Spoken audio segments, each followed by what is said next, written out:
इदं पूर्णात् पूर्णमुदच्यते पूर्णस्य पूर्णमादाय पूर्णमेवावशिष्यते। ओम शांति शांति शांति। शंकरं शंकराचार्यं केशवं बादरायणं सूत्रभाष्यकृतौ वन्दे भगवन्तौ पुनः पुनः।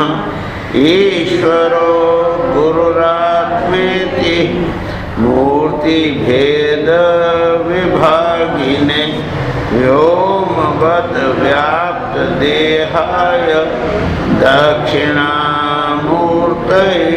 नमः। ओम शांति शांति शांति।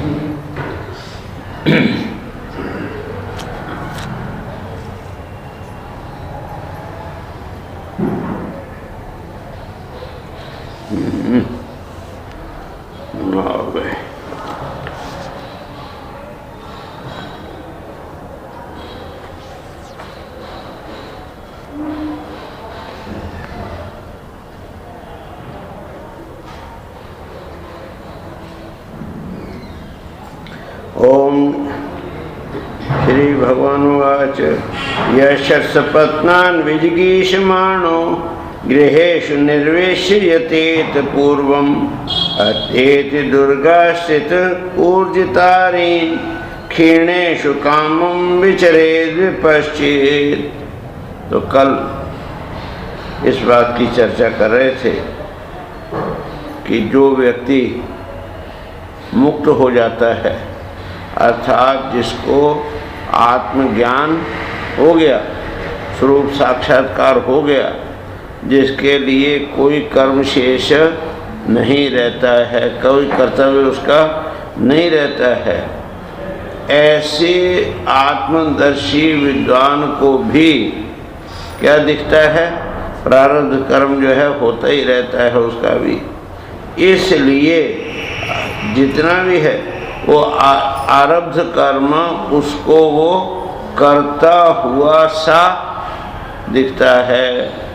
हमको लगता है कि वो ये काम कर रहा है और वास्तविकता ये होती है कि उसकी सत्ता मात्र में कर्म हो रहा है। और जो एक्टिव वॉइस है अर्थात जो आत्माभिमान है वो अभिमान उसमें नहीं रहता, अभिमान शून्य हो जाता है। और इस बात को कहा कि वो जैसा जैसा उसके संस्कार हैं प्रारब्ध के, उन संस्कारों के अनुसार ही वो चलता रहता है। हाँ, इतनी बात है कि उसके अंदर नए जन्म में जाने के लिए जिस संकल्प की आवश्यकता है वो उसमें नहीं होता, इसलिए संकल्पहीन होने से उसका फिर पुनर्जन्म नहीं होता है। तो इस बात को कहा था कल। तो इसके लिए साक्षात्कार के लिए कल इस बात की चर्चा की थी कि जंगल में जाने की आवश्यकता नहीं है, बल्कि अगर प्रमाद को लेकर के, अगर दोषों को लेकर के जंगल में भी जाएगा, जंगल में भी वही दोष उसको पकड़ लेंगे और वहाँ पेड़ पौधों पक्षियों से ही राग द्वेष करने लगेगा। इसलिए ये बात आवश्यक है कि जंगल में जाने से पहले क्या करे? अपने आत्मेंद्रिय का संयम करे, अपने जो गुण दोष हैं उन गुण दोषों को निकाले अपने अंदर से, ये आवश्यक है। और उसके लिए जंगल में जाने की जरूरत नहीं, बल्कि जो 6 दुश्मन हैं अपने, कौन कौन से? 5 ज्ञानेंद्रिय और मन, ये 6 जो दुश्मन हैं इनको जीतने की ज़रूरत है। और यदि जीत ही लिया फिर जंगल जाने का कोई प्रयोजन ही नहीं है। इसलिए वास्तव में वानप्रस्थ का अर्थ जंगल में जाना नहीं, बल्कि वान शब्द का अर्थ उपासना, उपासना में जाना, अर्थात अपने आप को संसारासक्ति से काट के और ईश्वर आसक्ति में जोड़ना। इस बात को भगवान ने कहा ना, अश्वत्थमेनं सुविरूढ़ मूलम असंग शस्त्रेण दृढ़ेन चित्वा, कि ये जो संसार रूपी वृक्ष है, हाँ, ये संसार रूपी वृक्ष को क्या बड़ा दृढ़ मूल हो चुका है। जन्म जन्मांतर हजारों लाखों करोड़ों जन्मों के संस्कारों के कारण से बड़ा दृढ़ हो चुका है। इसको काटना पड़ेगा। किसके द्वारा? तो असंग शस्त्रेण, असंगता में डिटैचमेंट, उसके द्वारा धीरे धीरे धीरे धीरे उसको काटना चाहिए। शनै शनै रूप में, एकदम से नहीं काटना चाहिए, बल्कि धीरे धीरे उसको काटना चाहिए धैर्य पूर्वक। और ऐसा जो कर लिया तब तो फिर वो गृहस्थ आश्रम उसके लिए कोई बुरा नहीं है, उसका बंधन का कारण फिर नहीं होता है। वास्तव में जो घर है ये गृहस्थ आश्रम है, ये गृहस्थ आश्रम बंधन का कारण नहीं है। गृहस्थ कहते किसको हैं, लोग इसी को नहीं समझते।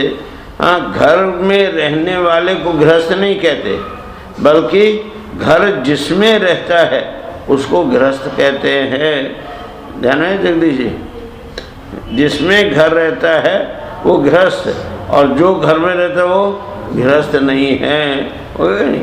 इसलिए कहते हैं यह शख्स पत्नाम विजिगीषमान।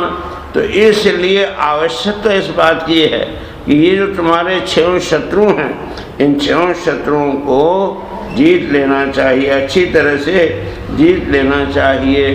तो उसके ऐसी इच्छा जिसके अंदर हो जाए कि मुझे अपने अंदर के इन 6 शत्रुओं को पहले जीतना है। और हमारे सदगुरुदेव सुनाते थे कि एक बहुत बड़ा प्रतापी सम्राट हुआ इस देश में, बहुत प्रतापी था। उसका नाम था हरिचंद। क्या नाम था? हरिचंद राजा था। और उसकी माँ जो है उसको हमेशा हरिया कह के बुलाती थी। माँ तो माँ ही है, तो हरिया हरिया कह के बुला। एक बार क्या हुआ कि उसने पूरी पृथ्वी की एक परिक्रमा सारे देशों को जीत के प्राप्त कर ली। तो उसको क्या कहते हैं? चक्रवर्ती। तो चक्रवर्ती सम्राट की उसको उपाधि देने का निश्चय हुआ, और सारे दुनिया के बड़े बड़े राजा महाराजा और वो सब आए, और बड़ा भारी उसका आयोजन हुआ। तो वहाँ जाने से पहले वो माँ के दर्शन करने के लिए गया। तो कहा माँ आशीर्वाद दो। तो माँ ने कहा अच्छा हरिया तो आ गया। अब ये आज तक सुनता रहा, लेकिन आज उसको कुछ बुरा लगा। अरे माँ, मुझे तो सारी दुनिया जो नाम लेके भी नहीं, बल्कि महाराज राज चक्रवर्ती सम्राट कह के बुलाती है, और तू मुझे अभी तक हरिये के, कम से कम हरिचंद तो कहो। कहा क्यों बेटा, क्या हो गया तेरे अंदर, क्या परिवर्तन हुआ? कि मैंने सारी दुनिया के जितने भी शत्रु हैं सबको जीत लिया है। कहते बेटा क्या जीत लिया तूने? शत्रु तो भी तेरे घर में बैठे। और इतना जो सुनना था कि राजा को लगा कि वास्तव में मेरे यहाँ कोई अंदर ही अंदर षड्यंत्र चल रहा है। उसने कहा अच्छा माँ, उनको भी इस खबर लेता हूँ। तो उस दिन का तो समारोह हो गया। उसी समय उसने घोषणा की परसों भी सब राजाओं को इसी तरह यहाँ इसी मैदान में उपस्थित होना पड़ेगा। अब सम्राट के आगे आना ही पड़ेगा। उसने क्या किया, उस दिन उस मैदान में एक तोप लगवा दी और माँ को बुलाया बड़े मान के साथ। और कहा माँ बता इसमें कौन षड्यंत्र कर रहा है, कौन मेरा शत्रु है, आज मैं उसको तोप के मुंह में बांध के उड़ा दूंगा। उन्होंने कहा बेटा तू नहीं उड़ा सकता। क्या क्यों माँ, आज्ञा करो, तुम कौन है बताओ मुझे। क्या बेटा तू नहीं कर सकता, जाने दे इस बात, बताओ तो सही कौन है मेरा शत्रु यहाँ।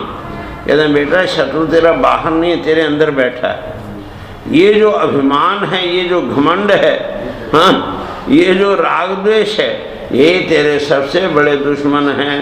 पहले इनको जीत तब ना तू चक्रवर्ती बनेगा। बात राजा को एकदम तीखी लगी और उसने अगले ही दिन अपने पुत्र को सम्राट घोषित कर दिया और स्वयं तपस्या करने के लिए निकल पड़ा। तो कहने का अभिप्राय ये, जो अंदर के 6 शत्रु हैं, 5 ज्ञानेंद्रियां और मन, ये 6 जो षट सपत्न, इनको अगर जीतना ही है तो उसके लिए क्या करना पड़ेगा? गृहेषु निर्वेश यतेत पूर्वम, कहते हैं जंगल जाने से पहले घर में रहता हुआ ही क्या करे? पहले यत्न पूर्वक करे। जो यत्न करता है उसको यति कहते हैं। क्या कहते हैं? यत्नात् यति। जो यत्नशील है, प्रयत्नशील है, हाँ, वो चल रहा है उस काम में, उसको क्या कहते हैं? यति कहते हैं उसको। तो कहते हैं वो जो है पहले उससे यति भाव पूर्वक क्या कर ले? निरोध करें उनका। जितनी भी अपनी चित्तवृत्तियां हैं उन संपूर्ण चित्तवृत्तियों का पहले निरोध करे। उस निरोध के 2 रास्ते हैं। एक तो महर्षि पतंजलि ने बताया, हाँ, योग चित्तवृत्ति निरोध। योग जो है वो चित्तवृत्ति का निरोध कर सकता है। और वहाँ योग जो है उसका उन्होंने बताया कि वो जो है धारणा ध्यान समाधि के द्वारा किया जा सकता है। और फिर वो धारणा ध्यान समाधि का बड़ा लंबा चौड़ा उन्होंने वर्णन किया। तो एक शिष्य ने पूछा कि भगवान आप इतना लंबा, ये हर एक आदमी नहीं कर सके, तो लाख में कोई एक आध होगा जो इस तरह से योग करेगा, कोई सरल रास्ता भी है? तो उन्होंने बड़ा सरल रास्ता बताया, ईश्वर प्रणिधानात्वा सर्वम। ईश्वर का प्रणिधान अर्थात ईश्वर की भक्ति से भी सब कुछ पाया जा सकता है। सर्वम, जो कुछ भी योग धारणा ध्यान समाधि से पाया जा सकता है वही ईश्वर के प्रणिधान से, ईश्वर की भक्ति से भी प्राप्त किया जा सकता है। और उसका सरल रास्ता उन्होंने बताया कि ईश्वर का प्रतीक है ओम। उस ओम का तज्जपस्तदर्थ भावनम, उस ओम का जप करे और जप के साथ उसके अर्थ की भावना करे। लेकिन अर्थ का अर्थ क्या? कोई आपसे पूछे जैसे what the meaning of the meaning, हाँ, अर्थ का अर्थ क्या होता है? हाँ, मालूम है? अर्थ किसको कहते हैं? तो वो अर्थ नहीं, बल्कि अर्थ का अर्थ है यहाँ लक्ष्य। अर्थ का अर्थ क्या है? लक्ष्य। जिस लक्ष्य तक पहुँचने के बाद उस शब्द का उपयोग समाप्त हो जाता है उसको कहते हैं लक्ष्य। तो जो हमने अपने जीवन का लक्ष्य रखा, जो हमने जीवन का एक गोल रखा, डेस्टिनेशन, जब वहाँ पहुँच गए तो फिर यात्रा समाप्त हो जाती है। तो इसलिए उसको कहते हैं अर्थ। तो इसी प्रकार से जब आप ओम का उच्चारण करेंगे तो ओम का अर्थ कौन हुआ? ईश्वर हो गया ना। और ईश्वर भी शब्द नहीं। एक बात ध्यान रखना कि वास्तव में किसी भी शब्द का अर्थ शब्दांतर नहीं होता, क्योंकि शब्दांतर तो स्वयं शब्द ही है और वो शब्द तक पहुंचना वो तो उद्देश्य नहीं है। तो वास्तव में जैसे किसी ने पूछा कागज किसको कहते हैं, तो आप कहें पेपर कहते हैं, ये कहते हैं, वो नहीं, वास्तव में इसका नाम है कागज। हो गया ना, ये अर्थ हुआ। तो कागज शब्द का ये मेरे हाथ में अर्थ है, हो ना। इसी प्रकार से वो जो परमात्मा है सच्चिदानंद स्वरूप, उस परमात्मा का ध्यान करना और साथ में ओम का जप करना। लेकिन बाद के जो ऋषि हैं उन लोगों ने ये निश्चय किया कि भाई ओम का जो उच्चारण है वो भी दो प्रकार से होता है। एक तो है विशुद्ध और एक है मिलावटी, ध्यान है ना। तो कभी कभी शुद्ध पचता नहीं। जैसे मान लो वेद का एक मंत्र है, वो कहता है आयुर्वैघृतम। आयु घी क्या है? वो विशुद्ध आयु है, अर्थात आयु का वर्धक कौन है? घी है ना। उम्र को पक्का करने कौन है? घी है। लेकिन एक बुढ़िया मर रही हो, अंतिम सांस ले रही हो, और उसको आधा किलो घी पिला दो तो उम्र उसकी बढ़ेगी? तुरंत मर जाएगी। तो ध्यान है ना। तो इसलिए ऐसा नहीं, किसी को भी, आप लोग भी हैं, अगर एक कटोरा भर के घी पी जाओ तो क्या होगा? बीमार हो जाओगे। लेकिन अगर उसी घी में थोड़ी सी सूजी रवा डाल दिया, थोड़ी सी चीनी डाल दिया, थोड़ा पानी डाल के पका दिया तो क्या बन गया? हलवा खाओगे तो पाचन हो जाएगा कि नहीं? हजम हो जाता है। तो शुद्ध घी नहीं खाया जा सकता, उसका हलवा बना के या और जो भी कुछ चाहो बना के खाओगे तो हजम हो जाएगा। इसी प्रकार से विशुद्ध ओम की उपासना हर एक व्यक्ति नहीं कर सकता।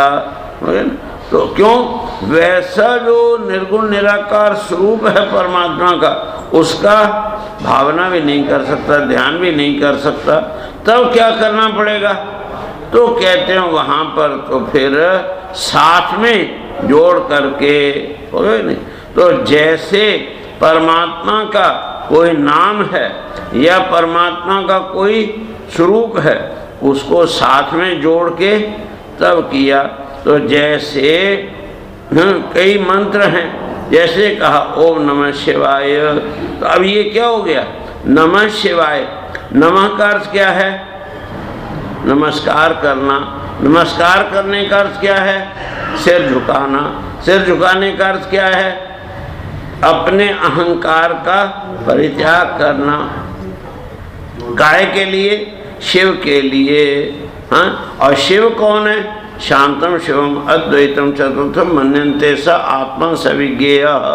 वो जो शांत स्वरूप है ना। एक तो शांति होती है थोड़ी देर के लिए, आ गई, काम धंधा खत्म करके और रूम में जाके लेटे तो उसमें मन क्या हो जाता है? शांत। लेकिन वो शांत नहीं, बल्कि जो अविचल शांत स्वभाव है उसी को शिव कहते हैं, और उसी को तुरीय कहते हैं, उसी को अद्वितीय कहते हैं। हो गया नहीं? तो ऐसा वो जो है वो कौन? आत्मा। तो आत्मा ही अपने स्वरूप में सदा शांत है। तो ऐसा वो जो आत्मा वही क्या है? शिव है।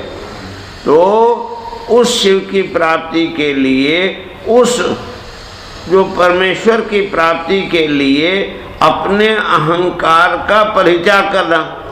और एक नियम है कि शिव प्लस ईगो, शिव के अंदर जुड़ गया कौन? अहंकार। और अहंकार जुड़ने से वो क्या बन जाता है? जीव बन जाता है। जीव is equal to Shiva plus ego, समझे नहीं? और ध्यान है कि नहीं? और शिव जीव minus ego is equal to Shiva. तो ये जो अहंकार है, ये अहंकार के जुड़ने से ही शिव क्या बना हुआ है? जीव। तो उस अहंकार के परित्याग का नाम ही क्या है? नमः। और वो जो है शिवत्व की प्राप्ति का एकमात्र साधन क्या है? अहंकार शून्य होना। हो गया ना? तो ऐसी अब इस तरह से जोड़ के जब कहोगे ओम नमः शिवाय, तो ओम का अर्थ ही हुआ क्या?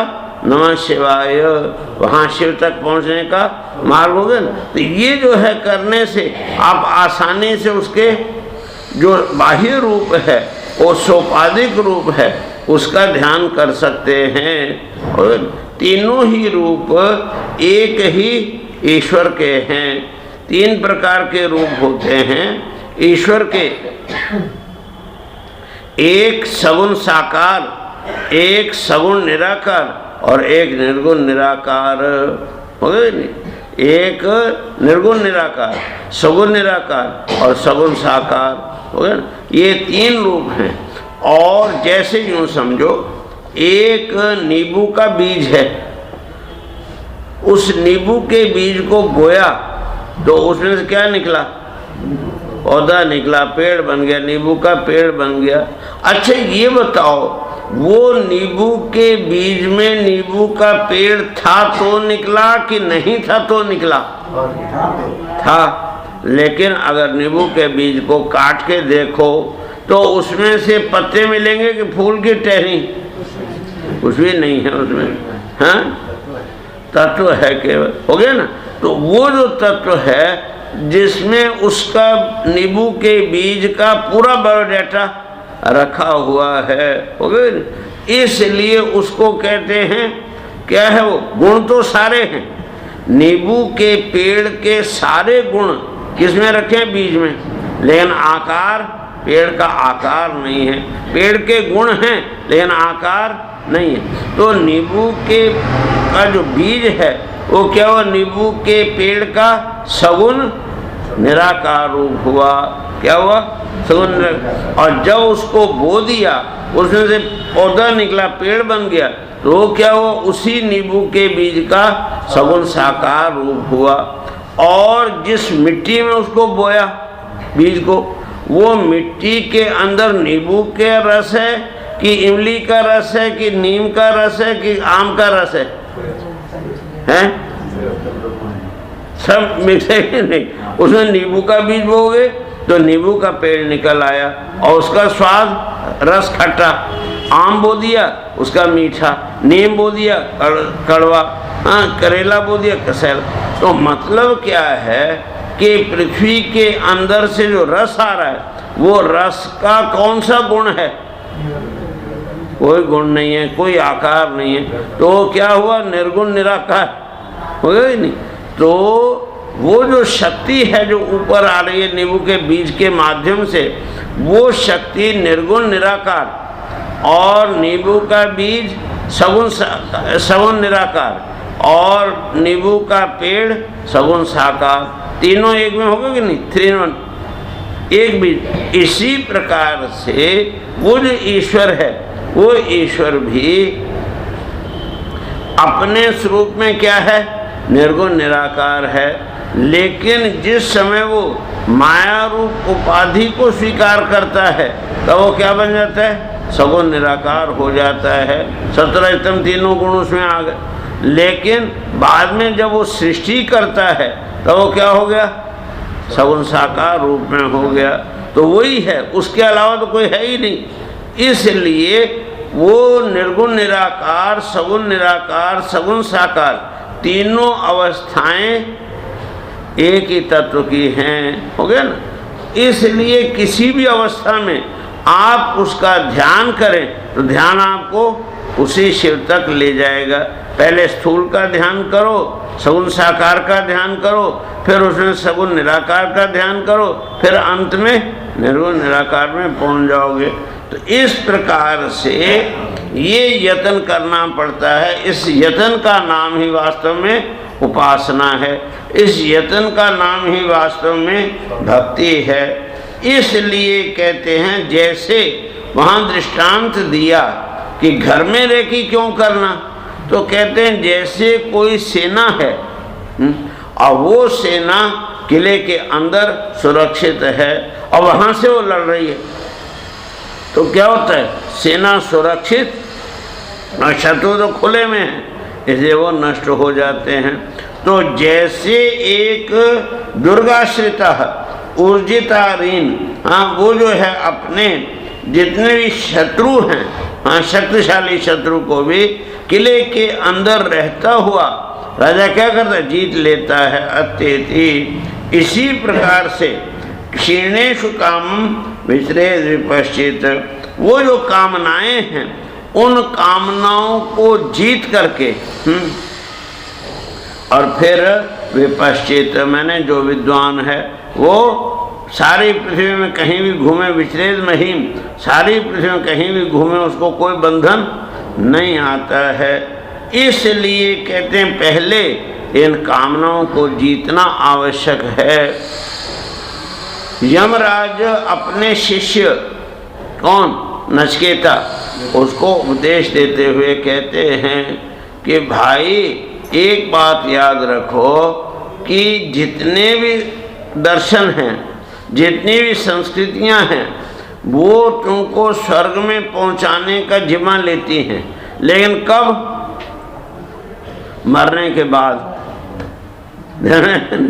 मरने के बाद ही वो तुमको स्वर्ग में जाने का रास्ता बताती हैं, लेकिन मरने के बाद क्या होगा ये अभी तक किसी ने वहाँ से जाके चिट्ठी नहीं लिखी कि मैं स्वर्ग में पहुँच गया हूँ, यहाँ ऐसा ऐसा।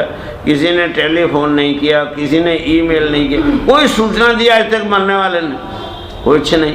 तो ऐसी अवस्था में ये बात स्पष्ट है। ठीक है, शास्त्र कहते हैं इसलिए हम मानते हैं, लेकिन उसके अतिरिक्त कोई दूसरा प्रमाण नहीं है। तो इसलिए, लेकिन यहाँ जिंदा अवस्था में रहते हुए ही स्वर्ग का अनुभव अगर कोई विद्या करा सकती है तो केवल ब्रह्म विद्या है। इसलिए यमराज नचिकेता को समझाते हैं कि जिस समय में व्यक्ति जितनी भी कामनाएं हैं, विहाय कामान यः सर्वान्, गीता में भगवान ने भी कहा विहाय कामान यः सर्वान् पुमांश्यति निःस्पृहा।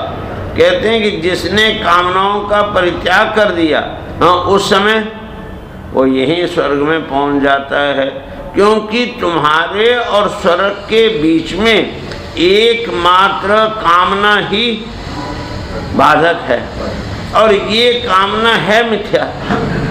अगर कोई आपसे पूछे कि आपके अंदर कुल कितनी कामनाएं हैं, how many desires you have in you, कितनी कामनाएं? नंबरलेस है ना। लेकिन हमारे ऋषि इस बात को बताते हैं कि ऐसी बात नहीं है।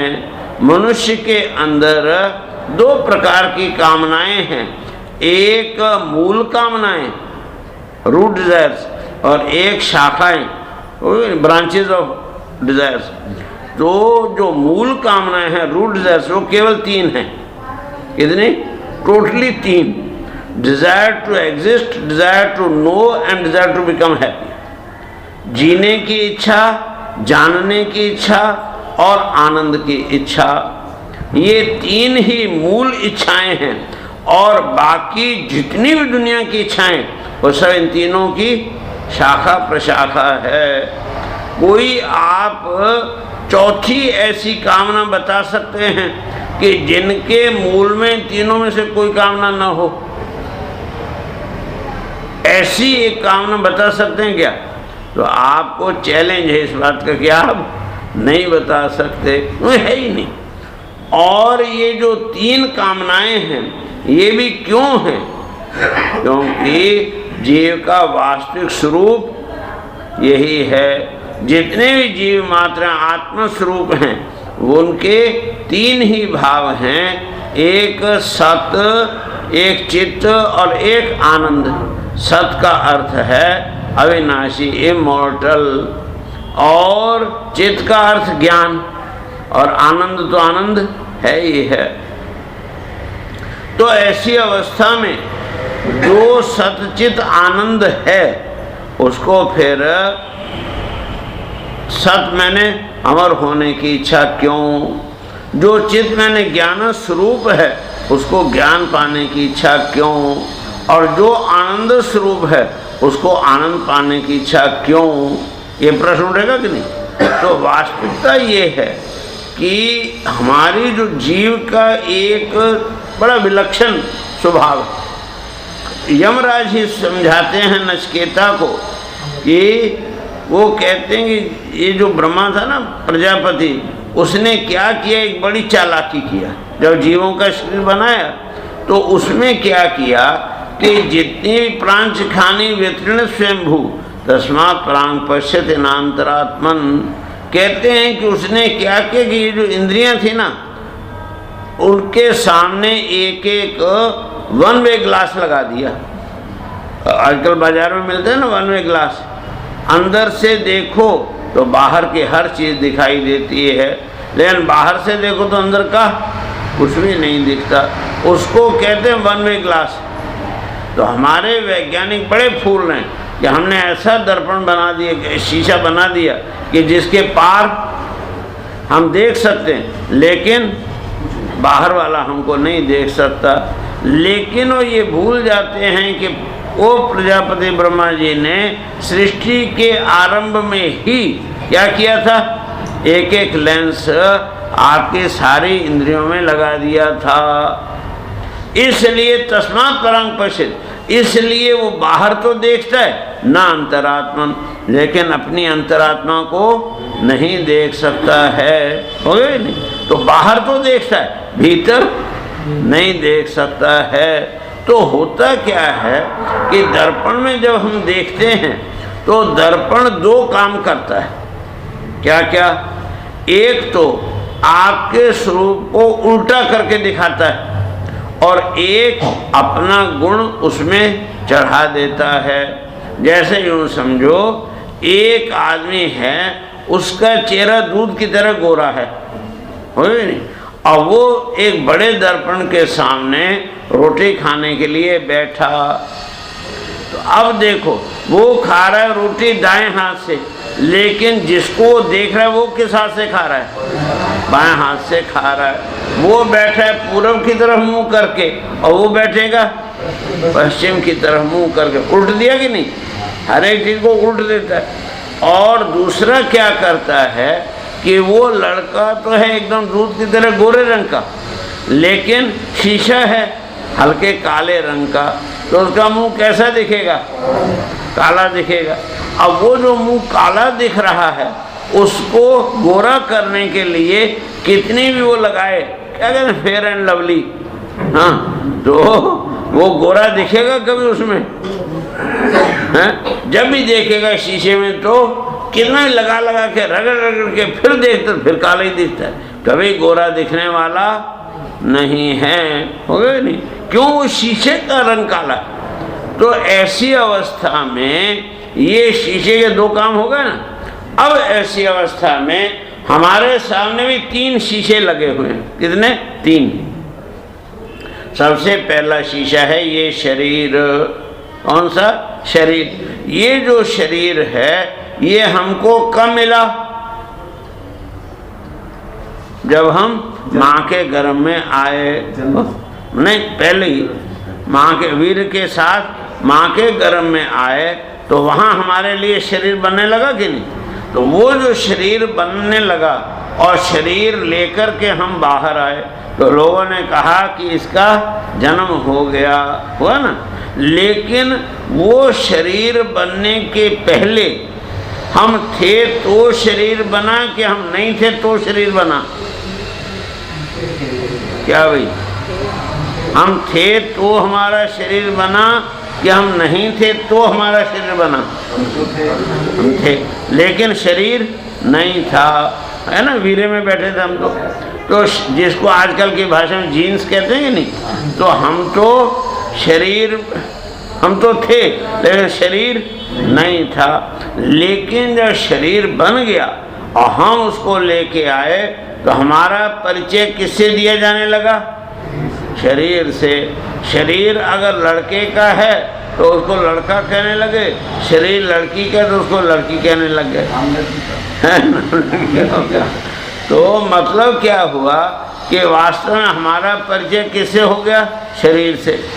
और शरीर जो बढ़ने लगा तो हमारा वो भी परिचय भी बढ़ने लगा। पहले हमको शिशु कहते थे, क्या कहते? शिशु। फिर कुमार कहने लग गए, फिर जो है जवान कहने लग गए, फिर अधेड़ कहने लग गए, फिर बूढ़ा कहने लग गए और एक दिन कहेंगे मर गया, है। तो ये जो है शिशु अथवा कुमार अथवा युवा अथवा वृद्ध, ये कौन था? शरीर या तुम? तुम तो वही रहे। शरीर हमेशा बदलता रहा लेकिन तुम वही रहे कि नहीं? आपकी उम्र कितनी है? 74। देखा कि नहीं? और 74 वर्ष पहले आप पैदा हुए। जिसने 74 ईयर्स पहले जन्म लिया था आप वही हैं कि कोई दूसरे हैं? वही। और शरीर वही है। शरीर तो एकदम उस समय के शरीर को आपको दिखाया जाए, पहचाने की भी नहीं किसका शरीर। तो मतलब क्या हुआ, शरीर हमेशा बदलता रहा लेकिन हम कभी नहीं बदले। हाँ वही के वही है ना। जिसने बचपन को देखा था, जिसने कुमारावस्था को देखा था, जिसने जवानी को देखा, और जो अब बुढ़ापे को देख रहा है वो मैं हूँ। तो ध्यान, तो इसका अर्थ क्या हुआ कि शरीर का परिचय हमारा परिचय नहीं है, लेकिन हम शरीर में देख के ही अपने आप को यही समझने लगे। ये है अज्ञान, इसका नाम है अविद्या, इसका नाम है आरोप, होगा ना। तो अब देखो, शरीर रूपी दर्पण में देखकर कौन जन्मता हुआ, कहते ना पैदा हो गया। तो पैदा हुआ कौन, शरीर। तो शरीर के जन्म से अपना जन्म मानता हुआ, शरीर की अवस्थाओं से अपनी अवस्था को मानता हुआ, और शरीर की मृत्यु से अपनी मृत्यु मानता हुआ। ये सब मानते ही नहीं आप? हाँ, मैंने पूछा आपकी उम्र कितनी है, आपने कहा 74 वर्ष, जबकि आपकी तो कोई उम्र है ही नहीं, उम्र तो शरीर की है। हाँ, तो जो बिना उम्र का है, अनायु है, वो भी क्या हो गया, आयु वाला आपने मान लिया। और जब आयु वाला मान लिया तो फिर कहेंगे मर गया। लेकिन ये नहीं सोचते कि मर गया में भी दो शब्द हैं, एक मरा और एक गया, है ना। आदमी अपना समझ लो कोई मर गया तो क्या वो जो मरा है वो तो सामने पड़ा है कि नहीं, लाश के रूप में जो मरा वो तो सामने पड़ा है, और जो गया वो मरा नहीं, वो मरा नहीं। तुम कौन हो, मरने वाले कि जाने वाले? जाने, तुम मरने वाले हो, फिर मरने का डर क्यों करते हो? जब तुम जाने वाले हो, जब तुम मरने वाले हो ही नहीं, मरने वाले तो ये है, ये तो पड़ा है सामने, क्यों उससे प्यार नहीं करते हो? जाने कि तो इस हैं जल्दी से जल्दी इसको ले जाओ जलाने के लिए। तो जाने कि तो ऐसी अवस्था में अब ध्यान देना, तो अपने अविनाशी होता हुआ, क्या अविनाशी होता हुआ, अमर होता हुआ, इस शरीर रूपी दर्पण में अपने आप को विनाशी मानता हुआ, लेकिन अविनाशी की स्मृति के कारण से अविनाशी होने की कामना, ये है अमरता की कामना, ये है जीने की कामना, है ना। इसी तरह से जो सुख और दुख ये कहाँ हैं, ये है मन में। मन के अंदर भरे हुए जो संस्कार, उन संस्कारों के अनुकूल वस्तु आवे तो हमको सुख हो जाता है, और प्रतिकूल वस्तु आवे तो। और दृष्टांत वही है कि मेरे बाजू में बस में एक लड़का बैठ के सिगरेट पिए तो उसके धुएं से मुझे दुख होता है कि सुख, और उसको तो है क्या उसमें नहीं। तो उसके जो संस्कार हैं वो कहते हैं कि इसमें सुख है, और मेरे संस्कार कहते हैं कि इसमें दुख है। तो मैं दुखी हो रहा हूँ और वो सुखी हो रहा है। लेकिन हुआ क्या कि वही व्यक्ति जब दिल्ली के एक बड़े हॉस्पिटल में पहुंचा और डॉक्टरों ने कहा कि भाई तुझे तो एक्यूट कैंसर हो चुका है, और अब तेरा जो है बचना, तूने एक भी सिगरेट पिया तो बचना इम्पॉसिबल है, तो अब सिगरेट पिएगा कि जान बचाएगा? तो सिगरेट एकदम छोड़ दिया, और 6 साल तक भगवत कृपा से वो बच गया। और 6 वर्ष के बाद दोबारा वो बस में बैठा था, तो उसके बाजू में आके कोई सिगरेट पिए तो उसको सुख होगा कि दुख? बस इसी का नाम संसार है ना। तो वास्तव में सुख और दुख जो है तुम्हारे अंदर नहीं है, बल्कि किसमें है? मन के संस्कारों के अंदर है ना। Previously recorded impressions on your mind. तो वास्तव में ये जो सुख और दुख है ये भी किससे है? मन के संस्कारों की वजह से है। लेकिन मन तो तुम नहीं हो, ये तो तुम्हारा एक यंत्र है। जैसे जो है आजकल वो रखते हैं ना कंप्यूटर, तो कंप्यूटर के अंदर एक चिप होती है, माइक्रोचिप। वो माइक्रोचिप के अंदर हजारों इम्प्रेशंस भरे जा सकते हैं, और जितना जितना उस चिप का विकास हो रहा है उतना उतना वो सूक्ष्म और बड़ा होता जा रहा है। इसी तरह से परमेश्वर ने आपके अंदर भी एक सुपर माइक्रोचिप रखी हुई है, जिसको कहते हैं चित्त। क्या कहते हैं? चित्त कहते हैं। ओके। अब ये जो चित्त रिकॉर्ड रूम है, तो उसके अंदर संस्कार भरे जाते हैं, और वो संस्कार जो हैं वो संस्कार ही आपको सुख या दुख देते हैं। लेकिन जिस समय आपने उसको छोड़ दिया, हाँ, उसको अलग हो गया, डिस्कनेक्ट हो गया, तो आपका प्रिय कौन और अप्रिय कौन, मित्र कौन और दुश्मन कौन? तो आपको मित्र और दुश्मन, आपको प्रिय और अप्रिय बनाने वाला कौन? वो चित्त है। एक बंबई में दादा लोग होते हैं, दादा जानते हो, हाँ, क्या हैं, गुंडे हो गए नहीं। अब वो जो है उनके अपने अपने एरिया बटे हुए हैं। तो एक गुंडा था विले पार्ले का और एक अंधेरी का, उनमें आपस में हो गया झगड़ा हुआ, और दोनों ने प्रतिज्ञा की जब ये मिलेगा मैं इसको मार डालूंगा, जाना ही नहीं। अब क्या हुआ कि जो विले पार्ले का गुंडा था वो अपना नया मकान बना रहा था, और मकान की छत तो पड़ गई थी, लेंटर पड़ गया था, और अभी दीवार वगैरह कुछ नहीं बनी थी। तो वो उस पर पानी दे रहा था। पानी देते देते उसने देखा कि अंधेरी का जो दादा है वो सामने से आ रहा है। बस उसको इतना जोश चढ़ा, हाँ, इतना क्रोध है, तो एकदम उसको मारने के दौड़ा। लेकिन इस बात को भूल गया कि मैं छत के ऊपर खड़ा हूँ और यहाँ कोई रेलिंग नहीं है, तो पैर फिसला, धड़ाम से नीचे गिरा तो सिर पड़ा एक पत्थर पर और सिर फट गया, जाना ही। अब जो है वो तो चला गया आदमी, वो आदमी तो चला गया, लेकिन लोग दौड़े उसको उठा करके हॉस्पिटल में ले गए। हॉस्पिटल में जाके उसको ये इलाज हुआ, 6-8 महीने इलाज चला और उसका शरीर तो स्वस्थ हो गया। लेकिन मुश्किल एक हो गई, क्या? मेमोरी गायब, स्मृति जो थी वो स्मरण शक्ति गायब हो गई। अब वो किसी को पहचानता नहीं, अपनी पत्नी को भी नहीं पहचानता, बच्चों को नहीं पहचानता, पिता को नहीं पहचानता। क्यों? कि वो जो चित्त के साथ जो उसका कनेक्शन था वो टूट गया, वो डिस्कनेक्शन हो गया, अब वो किसी को नहीं पहचानता। खैर, घर वाले तो पहचानते, वो उसको लेकर के बाहर जाने लगे, अपने घर की तरफ जाने लगे। तो जो ही सड़क क्रॉस कर रहे थे तो वही अंधेरी वाला जो दादा है वो सामने से आ रहा था। हाँ, इसने उसको देखा लेकिन उसने पहचानता ही नहीं। अब कोई दुश्मनी नहीं, कोई पहचानते नहीं, उसने तो इसको देखा नहीं, लेकिन इसने देखा, लेकिन देखते हुए भी नहीं पहचाना, निकल गए, घर में चला गया। थोड़ा जो है, अब तक तो घर बन चुका था पूरा, तो घर में रहने लगा। हाँ, थोड़े दिन के बाद एक दिन वो किसी काम से नीचे आ रहा था, तो आखिरी जो सीढ़ी थी वहाँ उसके पौत्र ने केला खा के छिलका वहीं सीढ़ी में फेंक दिया था।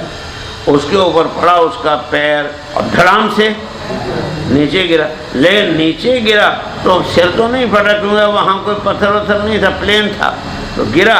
लेकिन हुआ कि जो ठोकर लगी ना, तो वो जो तार था कनेक्शन जुड़ गया, और कनेक्शन जुड़ते ही उसको सारी स्मृति वापस आ गई। अब स्मृति वापस आते, अब यदि वो अंधेरी का गुंडा दिखे तो तुम ध्यान है ना, तो अब जो है तुम्हारा दुश्मन कौन हुआ बताओ? वो गुंडा तुम्हारा दुश्मन है कि तुम्हारे संस्कार तुम्हारे दुश्मन है? ध्यान है नहीं? तो इसलिए ये सुख दुख जितना भी है ये मन का धर्म है, ये आत्मा का धर्म नहीं है। हो गया? तो लेकिन मन के शीशे में अपने आप को अपने संस्कारों के द्वारा देखते हुए हम सुखी या दुखी होते हैं, है ना? और तीसरा दर्पण है बुद्धि का, इंटेलेक्ट, बुद्धि। तो बुद्धि का काम है वस्तुओं का प्रकाश करना, समझे नहीं, उनका एनलाइटन करना। तो प्रकाश कर, तो बुद्धि ने जहाँ प्रकाश फेंका वहाँ तो आपको दिखाई दे गया, और जहाँ नहीं फेंका वो नहीं। आप रात के समय आए हरिद्वार में और खोजते खोजते संन्यास आश्रम में आए, तो यही संन्यास आश्रम है कि नहीं, वो देखने के लिए आपने टॉर्च निकाली, और टॉर्च का प्रकाश कितनी जगह पर पड़ेगा, थोड़ी सी जगह। तो ऐसे ऐसे करते करते करते कुछ लगा कि ये वैसा ही है, लेकिन पूरा ध्यान नहीं आएगा। लेकिन प्रातःकाल जब उठे तब सूर्य के प्रकाश में पूरा घर एक साथ दिखाई देता है कि नहीं। तो इसी तरह से वो जो टॉर्च है वो है बुद्धि, यानी टॉर्च कौन है, बुद्धि। उस बुद्धि के द्वारा हम थोड़ा थोड़ा थोड़ा थोड़ा कहीं कहीं देखते, सब एक साथ नहीं देख सकते। लेकिन जब उस बुद्धि के पीछे बैठा हुआ जो सूर्य है, उस सूर्य का प्रकाश निकलेगा तब सबको स्पष्ट दिखाई देता है। तो इसलिए ये बात ध्यान रखो कि सत, चेत और आनंद स्वरूप जो आत्मा, ये आत्मा ही हमारा असली स्वरूप है। लेकिन ये तीन शीशों की वजह से हम अपने आप को मरने वाला, दुखी और अज्ञानी मान बैठते हैं, जाना कि मान लिया है, और मान के फिर उसको दूर करने की इच्छा करते हैं। वास्तव में अगर दूर करना है तो क्या करना पड़ेगा, शीशे में तो हमेशा आपको वैसे ही दिखेगा, लेकिन अगर आप बैठ के अपने नज़र को यूं लाओ, मोड़ के असली शरीर को देखो, तो गोरा दिखेगा कि काला, जैसा है वैसे ही दिखेगा ना, गोरा तो गोरा ही दिखेगा, है ना। शीशे का कालापन तो इसमें नहीं आएगा, तो गोरा ही दिखेगा। अथवा आपने क्या किया, एक सफ़ेद कागज को शीशे के सामने रखा, तो वो कैसा दिखेगा, अंदर काला, और ये कैसा दिखेगा, गोरा।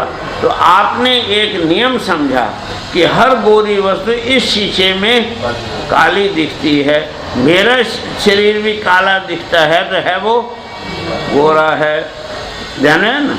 तो अब ये जो ऐसे दृष्टि को मोड़ के अपने आप को देखना, इसको कहते हैं ध्यान, मेडिटेशन। और ये जो है युक्ति, इसको कहते हैं शास्त्र, जाने। तो शास्त्र युक्तियों के द्वारा तुमको समझाता है, और मेडिटेशन डायरेक्टली तुमको तुम्हारे स्वरूप का बोध कराती है।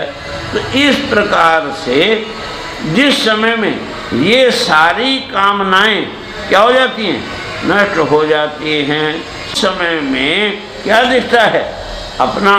जब आपको ये निश्चय हो गया कि ये कामनाएं मेरे अंदर नहीं हैं, बल्कि मेरे ऊपर प्रत्यारोपित हैं, आरोप किया हुआ है, तब आपको किसी चीज़ की आपको बोध हुआ कि मैं तो आनंद स्वरूप हूँ, तो आनंद पाने की कामना नहीं होगी। मैं ज्ञान स्वरूप हूँ, तो जानने की इच्छा नहीं होगी। मैं अमर हूँ, तो जीने की इच्छा नहीं होगी। तो ये तीनों इच्छाएं जब समाप्त हो गई, तब फिर कोई इच्छा ही नहीं रही, तो फिर जन्म काहे के लिए लोग, फिर उसका जन्म पुनर्जन्म न विद्यते, फिर उसका पुनर्जन्म नहीं होता है। इसलिए कहते हैं ब्रह्मा जी, क्षीणेषु कामं विचले विपरीत, जब वो सब कामनाएं समाप्त हो गई, तब कोई उसके लिए कर्म शेष नहीं रहा, तब तो कहते हैं ऐसा जो है व्यक्ति, वो कहीं भी घूमे उसके लिए कोई बंधन है ही नहीं है। इसलिए तुम तोज नाभं गृह सरोज कोश दुर्गाश्रितो निर्जित षट्सपत्नः भुंक्षे भोगान पुरुषार्थिष्ठान विमुक्त संगा प्रकृतिम भजस्व। इसलिए कहते हैं कि हे कौन, प्रियव्रत, प्रियव्रत को उपदेश दे रहे हैं ब्रह्मा जी, तो वो ब्रह्मा जी कहते हैं कि हे प्रियव्रत, इसीलिए तुम भी क्या करो कि वो जो हैं अब्जनाभ, अवजना मैंने जिसकी नाभि से कमल निकला हुआ है। कौन? भगवान विष्णु। वो जो है कमल निकला हुआ है, उनके जो चरण कमल हैं, उन चरण कमलों का रूपी जो दुर्ग है उसका आश्रय लेकर के और अपने 6 शत्रुओं को जीत लो। और वो जीतने के बाद भोक्षी भोगन पुरुषार्थिष्टान, जो तुम्हारे पुरुष स्वरूप के लिए अतिदिष्ट निर्दिष्ट किए हुए जो भोग हैं, प्रारब्ध भोग, उन भोगों को तुम भोगो। और उसके बाद विमुक्त संगः, इस संग से आसक्ति से परे होकर के प्रकृति में भजस्व, अपने स्वभाव को प्राप्त करो। इस प्रकार से ब्रह्मा जी ने उपदेश दिया। तब क्या हुआ? तो इस बात को सुखदेव जी बताते हैं कि जब उन्होंने ऐसा उपदेश दिया तब हुआ क्या। तो सुखदेव जी जब बोलने लगे तो परीक्षित कहता है कि हे भगवान, अब तो टाइम बहुत हो गया है, हाँ, इसलिए आज जाने दो, कल बताना इस विषय को। तो कहा ठीक है, फिर आज सीधे होकर के बैठो, जोर से हरिओम की ध्वनि करके 1 मिनट तक एकाग्रता पूर्वक उस सच्चिदानंद स्वरूप परमात्मा का हृदय में एकाग्रता पूर्वक अपने इष्ट देव के रूप में ध्यान करो। हरि ओम।